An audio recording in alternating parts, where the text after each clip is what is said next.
Hi అండి అందరికీ. Welcome to Hridaya's kitchen. ఈరోజు నేను వైట్ సాస్ పాస్తా ప్రిపేర్ చేస్తున్నాను. క్రీమీగా కొద్దిగా స్పైసీగా చాలా బావుంటుంది. ఒకసారి ట్రై చేయండి. దీనికోసం మాక్రోని, పాలు, మైదా, బటర్, చీజ్ అలానే chilli flakes, pepper, mixed herbs కావాలి. ఇప్పుడు మనం మాక్రోనీస్‌ని ఉడికించుకోవాలి. దానికోసం 2 కప్పుల మాక్రోనీస్‌కి ఒక 6 కప్పుల వరకు వాటర్ వేసి అవి మరిగిన తర్వాత అందులో ఉప్పు, ఆయిల్ వేసుకోవాలి. ఇందులో 2 కప్పులు మాక్రోని వేసుకొని ఒక 10 నిమిషాలు ఉడకనివ్వాలి.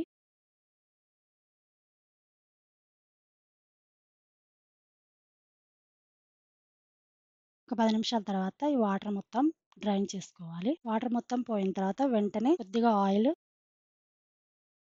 అందులో కొంచెం సాల్ట్, పెప్పర్ కూడా వేసి కలిపేసి వీటిని పక్కకు పెట్టుకోవాలి. ఉప్పు, పెప్పర్ వేయడం వల్ల మాక్రోనీస్ సప్పగా లేకుండా కొద్దిగా టేస్ట్ వస్తుంది వాటికి.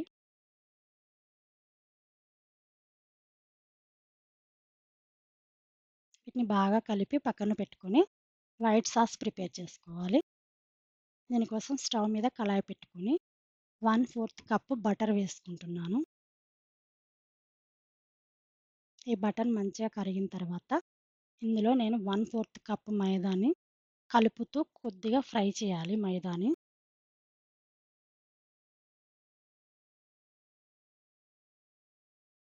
బటర్‌లో కాసేపు మైదా ఫ్రై చేసుకోవాలి. కొద్దిగా ఫ్రై అయిన తర్వాత ఇందులోకి నేను 750 ఎంఎల్ మిల్క్ తీసుకుంటున్నాను. 2 కప్స్ మాక్రోనీస్‌కి 750 ఎంఎల్ మిల్క్ పడుతుంది. ఇవి మనం కొద్దిగా వేసుకుంటూ కలుపుకోవాలి.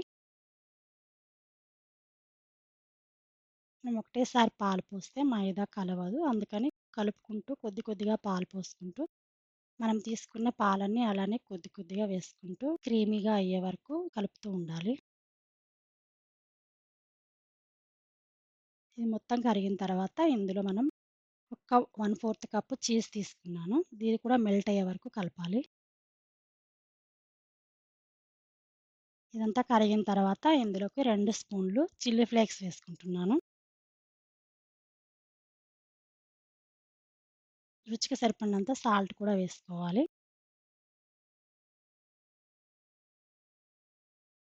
ఒక 2 స్పూన్లు పెప్పర్ కూడా వేసుకోవాలి.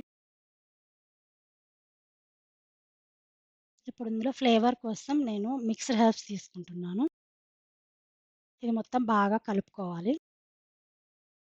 ఇది కొంచెం థిక్ అయ్యే వరకు కలుపుకోవాలి. ఇది కొంచెం థిక్ అయిన తర్వాత మనం ఇందాక సాల్ట్, పెప్పర్ కలిపి పెట్టుకున్న మాక్రోనీస్ ఉన్నాయి. అందులో వేసేసుకొని బాగా మిక్స్ చేసుకోవాలి. మీకు స్పైసీ ఎక్కువ కావాలనుకుంటే కొన్ని చిల్లీ ఫ్లేక్స్, కొద్దిగా పెప్పర్ కూడా వేసుకోవచ్చు. కొద్దిగా స్పైసీగా, క్రీమీగా చాలా బావుంటుంది. ఒకసారి ట్రై చేయండి. ఈ వీడియో గనుక మీకు నచ్చినట్లయితే లైక్ చేయండి. మీ ఫ్రెండ్స్ అందరికీ షేర్ చేయండి. మర్చిపోకుండా సబ్స్క్రైబ్ చేసుకోండి.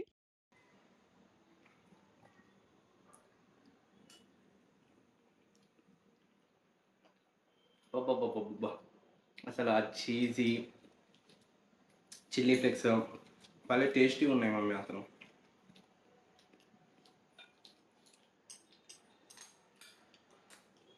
అదిరిపోయింది అంటే బాగుంది.